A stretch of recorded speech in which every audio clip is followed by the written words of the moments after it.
child. You see,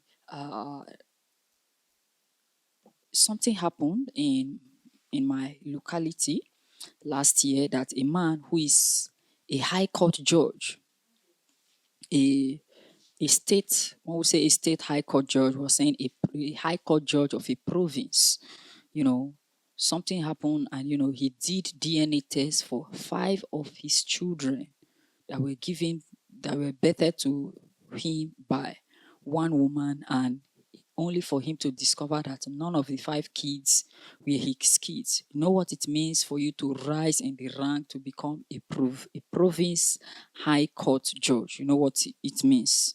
If you are in the law profession, you know the level of years he has studied, read books, and for him to become a high court judge.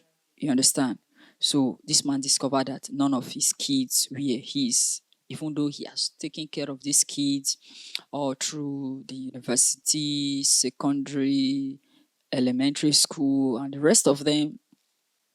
Another aspect of their life that he has actually taken care of. You see, if their man was actually knowledgeable enough, now when we say knowledge, we're not just talking about you going to school. Going to school is part of knowledge, but it does not encapsulate total knowledge.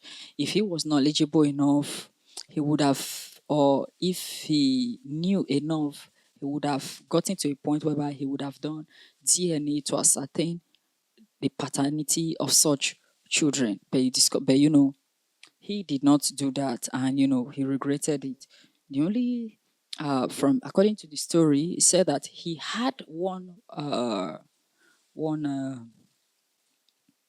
when he got married to this wife that gave birth to 5 kids and none were his kids. That I think along the way, I think after the first, he gave birth the first child. Actually, then he actually had a side chick. Then the side chick now gave birth to one particular child, and it is that child that now happened to be the only child that this particular man had.